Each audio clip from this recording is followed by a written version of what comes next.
สวัสดีท่านผู้ชมที่เคารพยินดีต้อนรับท่านผู้ชมเข้าสู่ข่าวภาคเที่ยงประจำวันจากของข่าวโทรภาพแห่งซับเราทวิตนี้ไปติดตามที่ท่านนายกรัฐมนตรีได้ให้เกียรติเข้าร่วมปิดกล่องประชุมสรุปเวียกงานพลังงานและป่อแห่ทั่วประเทศประจำปี 2024 พร้อมทางเน้นให้ผู้เข้าร่วมพร้อมกันบุกบืนสู่ซนด้วยความห้าวหันเพื่อเฮ็ดให้การพัฒนาแขนงพลังงานและป่อแห่ก้าวขึ้นสู่บาทก้าวใหม่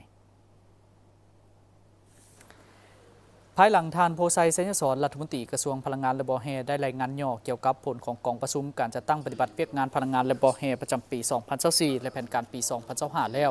จากนั้นทานสอนไซศิบดรนายกรัฐมนตรีก็ได้แสดงความย่องยอชมเชยต่อผลงานที่แขนงพลังงานและบ่อแห่สามารถยัดได้หลายผลงานพ้นเด่นในระยะที่ผ่านมาพร้อมนั้นทานก็ได้เน้นหนักให้แขนงพลังงานและบ่อแห่เอาใจใส่เกี่ยวกับทิศทางหน้าที่รวมการคาดคะเนในแผนการสำหรับระยะปี 2026-2030 ต้องสู่สนเหตุให้แขนงพลังงานและบ่อแห่ให้กลายเป็นแขนงเศรษฐกิจที่เอื้อมหน่วยให้แก่การพัฒนาเศรษฐกิจสังคมของชาติทั้งเฉพาะหน้าและระยะยาวสร้างให้กลายเป็นปัจจัยพื้นฐานสำหรับการพัฒนาแขนงการอื่นๆเอาใจใส่เป็นพิเศษการประกอบส่วนอย่างตั้งหน้าเข้าในการพัฒนาชนบทและแก้ไขความทุกข์ยากของประชาชนระดับเผ่าแต่นี่ฮอดปี 2030 สุ่มใส่แก้ไขปัญหาต่างๆในขอบเขตความรับผิดชอบเพื่อประกอบส่วนเข้าในการแก้ไขวิกฤตการเงินรวมของประเทศชาติสุขยูการจะตั้งปฏิบัติและต้องมีบุคลากรที่มีความรู้ความสามารถความเด็ดขาดและโปร่งใสการพัฒนาเวียกงานพลังงานต้องรับประกันการนำใช้และปกปักรักษาทรัพยากรธรรมชาติอย่างมีประสิทธิผลและยืนยงพัฒนาแหล่งผลิตพลังงานไฟฟ้าที่เป็นเศรษฐกิจ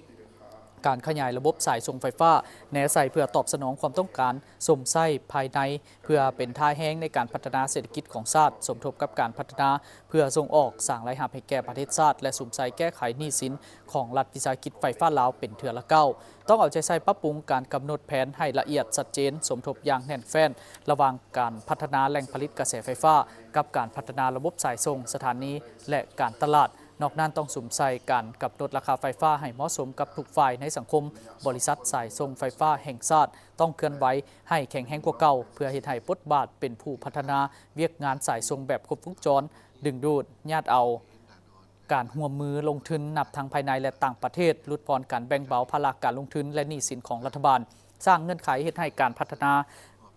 ด้านนี้มีความสะดวกและขยายตัวไวขึ้นเพื่อให้ทันกับความต้องการของการสนองไฟฟ้าภายในและเชื่อมโยงกับภาคพื้นปรับปรุงรัฐวิสาหกิจไฟฟ้าลาวให้นักแน่นเข้มแข็งในนี้ด้านการผลิตในตอนหน้าต้องหาประกันการผลิตเพื่อจำหน่ายอยู่ภายในประเทศให้เพียงพอพร้อมนี้ก็ค้นคว้าการก่อสร้างแหล่งผลิตใหม่ที่มีต้นทุนต่ำสู่โซนลดพรพลังงานตกเหี่ยในระบบจำหน่ายให้อยู่ในระดับที่ตั้งหน้าปรับปรุงและให้ประกันคุณภาพในการให้การบริการแก่สังคมให้สูงและทันสมัยสู่โซนให้มีการพัวพันแลกเปลี่ยนพลังงานแบบระบบสู่ระบบแนวใส่ดุลเดียงพลังงานหาประกันเสถียรภาพการสนองไฟฟ้าสำหรับการพัฒนาด้านบ่อแห่ในตอนหน้านายกรัฐมนตรีก็ได้เน้นหนักให้เลือกเฟ้นอย่างเข่งขัดเฮ็ดด้วยความระมัดระวังและหาประกันการพัฒนาให้ถูกตามทิศยงผู้ลงทุนเพราะว่าอยู่ภายในและมาจากต่างประเทศก็ต้องเลือกเฟ้นเอาให้ได้ผู้ที่เป็นมืออาชีพมาลงทุนมีความชำนิชำนาญมีทุนก่อนมีเทคนิควิทยาศาสตร์วิทยาการสูงและต้องแม่นการสร้างพื้นฐานที่มั่นคงให้แก่การหันเป็นอุตสาหกรรมและทันสมัยตามแนวทางของพรรคและยุทธศาสตร์ของรัฐเฮา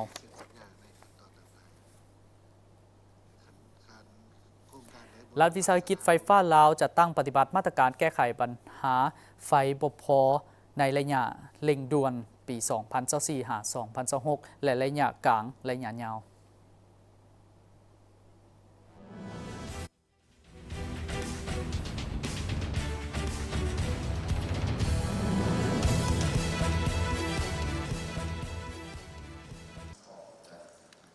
ปริญญาเอกอาคมเดชวงศ์ใสผู้อำนวยการใหญ่รัฐวิสาหกิจไฟฟ้าลาวได้รายงานต่อกองประชุมแขนงพลังงานและบ่อแห่ประจำปี 2024-2025 โดยเฉพาะจัดตั้งปฏิบัติมาตรการแก้ไขปัญหาไฟฟ้าบ่มาในระยะเร่งด่วนแต่ละระยะท่านได้กล่าวว่าสภาพการขาดแคลนพลังงานที่บ่สามารถรับประกันสนองไฟฟ้าให้ระบบมีความมั่นคงเนื่องจากบรรดาแหล่งผลิตสนองไฟขายเข้าระบบไฟฟ้าของไฟฟ้าลาวเป็นแหล่งผลิตพลังงานน้ำกวมเอาประมาณ 95 ส่วนห้อยที่การผลิตขึ้นกับธรรมชาติซึ่งสามารถผลิตได้หลายในฤดูฝนส่วนฤดูแล้งบ่สามารถตอบสนองให้กับความต้องการภายในได้อย่างเพียงพอต่อกับสภาพการดังกล่าวไฟฟ้าลาวได้ค้นคว้ามาตรการแก้ไขในระยะสั้นกลางและยาวนำเสนอต่อรัฐบาลหลายครั้งจากนั้น ห้องว่าการสำนักงานนายกรัฐมนตรีได้ออกแจ้งการฉบับเลขที่2520/หสนยลงวันที่26ธันวาคม2023และฉบับเลขที่67/หสนยลงวันที่15มังกร2024เพื่อกำหนดมาตรการการแก้ไขเป็นอันเฉพาะแต่ละระยะและได้รับฮ้องเห็นดีหลายด้านในกองประชุมรัฐบาลเปิดกว้างครั้งที่2ผ่านการจัดตั้งปฏิบัติมาฮอดปัจจุบันมีความคืบหน้าเป็นต้นมาตรการเร่งด่วนแก้ไขระยะสั้นปี 2024 หา 2026 ได้สำเร็จเจรจากับบรรดาผู้ผลิตพลังงานไฟฟ้ารายใหญ่ IPP ขนาดใหญ่เพิ่มการผลิตพลังงานสนองให้ภายในหลายขึ้นในระยะไฟฟ้าลาวขาดแคลนพลังงานโดยเฉพาะเขื่อนไฟฟ้าน้ำเทิน2และสืบต่อเจรจากับเขื่อนไฟฟ้าน้ำของไสยบุรีและเขื่อนเสเปียนเสน้ำน้อยสำเร็จการก่อสร้างโครงการเขื่อนไฟฟ้าน้ำเงิม4ในกำลังติดตั้ง240เมกะวัตต์ผลิตได้ทั้ง3หัวหน่วยยูนิตเชื่อมต่อเข้าในระบบไฟฟ้าลาวเป็นปกติสำเร็จการค้นคว้านโยบายและส่งเสริมการเข้าถึงพลังงานแสงตะเวนโซลาร์รูฟท็อปโดยเฉพาะสำเร็จข้อกำหนดและนโยบายการรับซื้อไฟฟ้าจากพลังงานแสงตะเวนโซลาร์รูฟท็อปสำหรับภาคที่อยู่อาศัยเพื่อลดพรการสนองไฟฟ้าให้กับภาคที่อยู่อาศัยเนื่องจากเป็นราคาที่ให้การเกื้อกูลและช่วยลดพรพลังงานตกเหี่ยในระบบของไฟฟ้าลาวผ่านการจัดตั้งปฏิบัติตัวจริงเห็นว่านโยบายดังกล่าว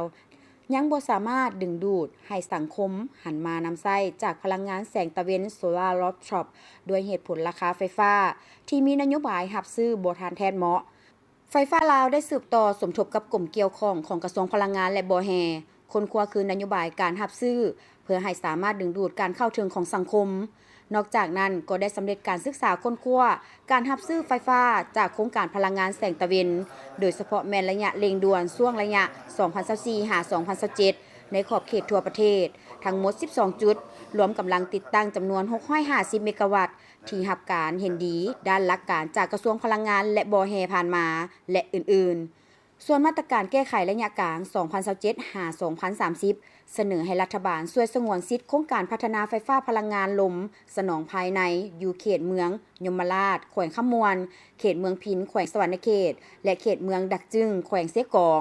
สืบต่อโครงการก่อสร้างเขื่อนไฟฟ้าน้ำเงิม3มีกำลังติดตั้ง480เมกะวัตต์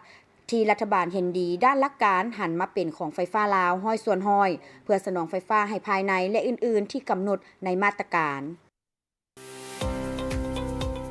บริษัท FMB พัฒนาเทคนิคและการค้าจำกัดโซลูมและศูนย์ซ่อมแปลงรถที่ทันสมัยที่ได้รับความไว้วางใจจากลูกค้าตลอดมาในการบริการโดยทีมงานคุณภาพพร้อมมอบข้อเสนอที่ดีที่สุดให้กับลูกค้าและพวกเขายังมีทีมงานสร้างที่มีประสบการณ์สูงสามารถวิเคราะห์ปัญหาแก้ไขปัญหาให้ถูกจุดและว่องไวสถานที่ตั้งอยู่บ้านดุงเมืองเซเสถานครหลวงเวียงจันทน์ติดกับไฟแดงนาควายเส้นทาง450 ปีสามารถติดต่อเบอร์โทรและ WhatsApp 021-218-585 และ 020-554-67308 Facebook FMB Development Technical and Commercial Company Limited อีเมล fmbcarshowroom99@gmail.com นึกถึงโซลูมและศูนย์ซ่อมแปลงรถให้นึกถึงบริษัท FMB พัฒนาเทคนิคและการค้าจำกัด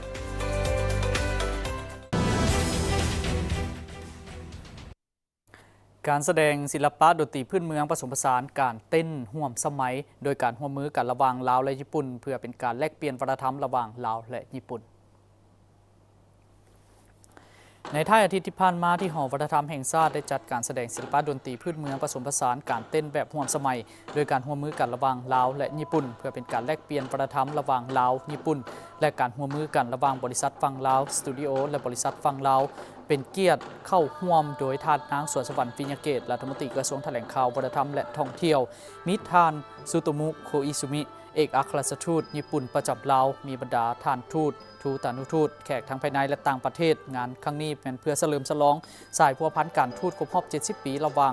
ลาวและญี่ปุ่นเพื่อหัดแน่นสายพัวพันทั้ง2ประเทศและส่งเสริมการร่วมมือทางด้านศิลปะวัฒนธรรมและการท่องเที่ยวให้นับมือนับขยายตัวเป็นการแลกเปลี่ยนวัฒนธรรมระหว่างลาวและญี่ปุ่นโดยผ่านการใช้ดนตรีพื้นเมืองผสมผสานการเต้นแบบทันสมัยในงานมีการแสดงผลงานของนักศิลปินจากลาวและญี่ปุ่นที่เข้าร่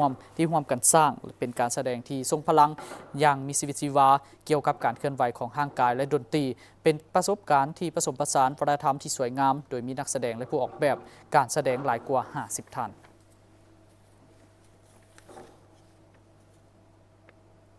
พยาบาลพดุงคันภายในห้องหมอมิตรภาพได้ยกระดับความรับรู้หน้าที่ขีดความสามารถและพลบทบาทของตนเพื่อป้องกันความผิดพลาดในการปฏิบัติหน้าที่ในขณะที่ให้การบริการแก่คนเจ็บกองประชุมเผยแพร่เกี่ยวกับนิติกรรมปฏิบัติการพยาบาลและการพดุงคันการพัฒนาวิชาชีพต่อเนื่องสำหรับพยาบาลและพดุงคันจัดขึ้นในวันที่ 1 เมษายน 2025ดร.สอนไซราชวงศ์ผู้อำนวยการใหญ่ห้องหมอมิตรภาพกล่าวว่าการเผยแพร่แนะนำนิติกรรมที่เกี่ยวข้องกับการปฏิบัติการพยาบาลและการพดุงคันในขอบเขตการปฏิบัติเวียกงานในห้องหมอเพื่อให้พยาบาลและพดุงคันได้รับรู้หน้าที่ขีดความสามารถและพลบทบาทของตนเพื่อป้องกันความผิดพลาดในการปฏิบัติหน้าที่ในขณะให้การบริการพยาบาลแก่คนเจ็บให้มีความปลอดภัยและสิ่งที่ขาดบ่ได้พยาบาลควรเอาใจใส่ก็คือจรรยาบรรณและจรรยธรรมทางการพยาบาลเพราะว่าจรรยาบรรณและจรรยธรรมนี่แม่นพฤติกรรมการแสดงออกของพยาบาลต่อผู้ที่มารับบริการเพราะฉะนั้นมันเป็นสิ่งจำเป็นและสำคัญต่อผู้ประกอบอาชีพปิ่นปัวพยาบาลต้องมีความรู้ความสามารถและพัฒนาตนเองอย่างบ่หยุดยั้งและต่อเนื่องการพัฒนาวิชาชีพต่อเนื่องสำหรับพยาบาลและพดุงคันเป็นสิ่งสำคัญและพยาบาลทุกคนต้องรู้และปฏิบัติได้ตามขอบเขตการปฏิบัติการพยาบาลขีดความสามารถของพยาบาลและอื่นๆที่กำหนดไว้ซึ่งเป็นพื้นฐานและเป็นบ่อนอิงอันสำคัญให้แก่พยาบาลในการปฏิบัติหน้าที่ให้มีคุณภาพและประสิทธิผลสูงต่อผู้มาใช้บริการภายในห้องหมอแห่งนี้เอกสารที่นำมาเผยแพร่ครั้งนี้ประกอบมีขอบเขตการปฏิบัติการพยาบาลพื้นฐานมาตรการปฏิบัติการพยาบาลการพัฒนาตำแหน่งงานและการพัฒนาวิชาชีพต่อเนื่องสำหรับพยาบาลและพดุงคันการเผยแพร่จะดำเนินเป็นเวลา3 วันแบ่งเป็น3สุดโดยมีพยาบาลที่เกี่ยวข้องเข้าร่วมรับฟัง300 กว่าคนเป็นเบื้องต่อที่ผลสำเร็จของการก่อสร้างหอลักเมืองของแขวงอัตตปือแมนปัจจัยหนึ่งที่มีความหมายความสำคัญบ่งบอกถึงถิ่นฐานภูมิลำเนาและความเป็นเอกลักษณ์ทางด้านวัฒนธรรมของท้องถิ่นและประชาชนประดับเผ่าชาวแขวงอัตตปือ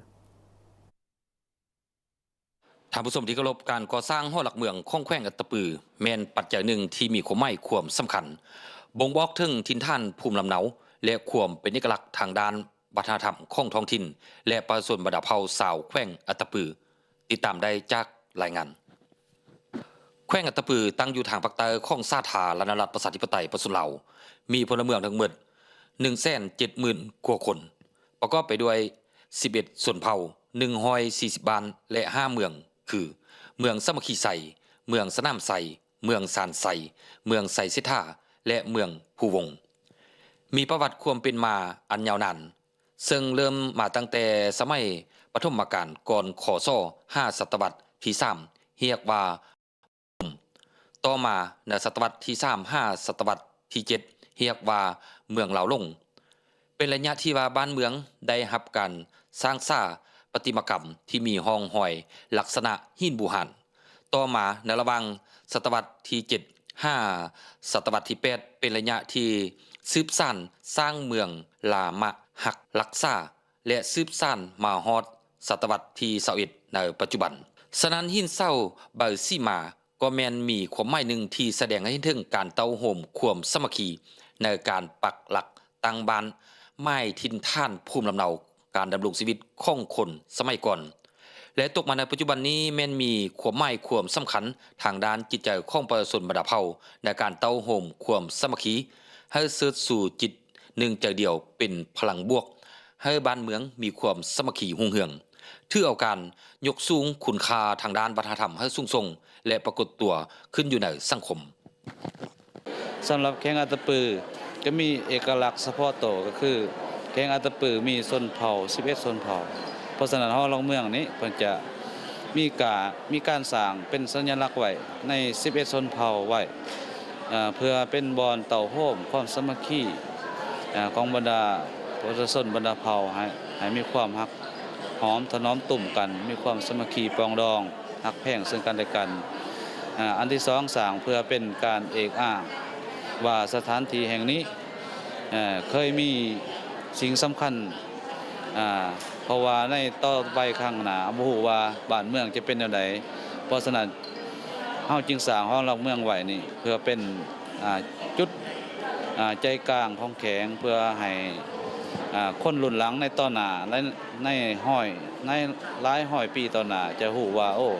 อัตตปือเนี่ยก็มีจุดสำคัญของเมืองของแข็งจุดยุทธศาสตร์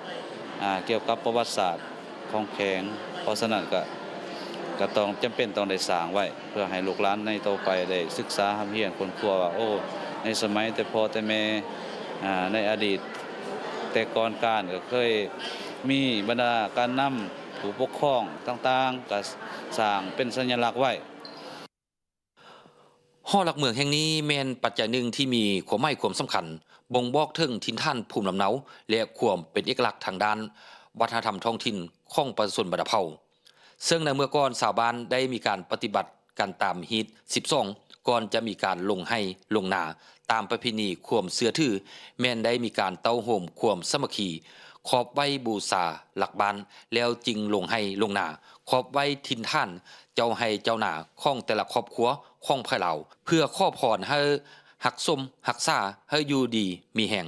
ซึ่งเพิ่นเคยว่าเฮ็ดตอนให้มั่นป่าเฮ็ดนาให้มั่นเข้าให้ผู้เจ้าช่วยปกปักรักษาการก่อสร้างหอหลักเมืองในครั้งนี้แม่นเพื่อจุดประสงค์เพื่อเต่าโฮมความสามัคคีประชาชนบรรดาเผ่าและเพื่อแสดงให้เห็นทางด้านประวัติศาสตร์และมูลเชื่อวัฒนธรรมทางด้านฮีตของประเพณีและเพื่อส่งเสริมทางด้านคุณค่าทางด้านจิตใจของประชาชน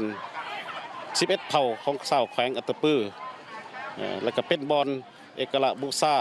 ในการปกปักรักษาฮีตของประเพณีเป็นหลักบ้านหลักเมืองเต่าโฮมความสามัคคีของประชาชนบรรดาเผ่าของพวกเฮาให้มีความอยู่เย็นเป็นสุข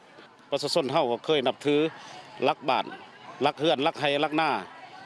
เป็นบอนเอกลักษณ์บูชาไว้บอนดังกล่าวนี้เป็นสิ่งศักดิ์สิทธิ์ในการคุ้มครองเฮ็ดต้อนให้บ้านป่าหน้าบ้านเขาเพิ่นเอิ้นว่าอันนี้เฒ่าแก่โบราณก็เคยเว้าคาดกันได้ว่าบ่เคยมีมาก่อนที่พวกเฮาเฮ็ดแนวนี้อันนี้แม่นแสดงถึงความมั่งคั่งสมบูรณ์ความอุดมสมบูรณ์ของแขวงอัตตปือของพวกเฮาต่อไปนี้ภายหลังที่ผลสำเร็จหอหลักเมืองแห่งนี้พวกเฮาจะได้เอาใจใส่ในการปกปักรักษาซึ่งปัจจุบันนี้พวกเฮาจะแต่งตั้งคณะรับผิดชอบขันแขวงและขันเมืองและประชาชนบรรดาเผ่าพร้อมกันปกปักรักษาเพื่อสร้างให้จุดดังกล่าวนี้เป็นอริยธรรมทางด้านวัฒนธรรมและฮีตข้องเป็นหลักบ้านหลักเมืองสร้างเป็นแหล่งท่องเที่ยวให้แก่นั่นแขวงอัตตปือของพวกเฮาเพื่อให้แก่คนภายในและต่างประเทศเข้ามาท่องเที่ยวชมโครงการก่อสร้างหอหลักเมืองแห่งนี้มีมูลค่าของการก่อสร้างทั้งหมด 17.2 ตึกกิบโดยแม่นบริษัทบ่อคำบังตัดไมนิงกรุ๊ปเป็นผู้จัดตั้งปฏิบัติมีรูปแบบศิลปะลาวล้านซางสมัยอาณาจักรลาวล้านซางมีความเจริญรุ่งเรืองต่อไปนี้ภาคส่วนเกี่ยวข้องก็ยังจะได้มีการปกปักรักษาเพื่อให้มีความเป็นเล่มห้อยเฮ็ดให้คงคุณค่าอยู่กับชาวแขวงอัตตปือตลอดกาลนานดังมาฮอดปัจจุบันนี้ถือว่าพวกเฮาได้เสร็จสิ้นในการพิธีดังกล่าวหัน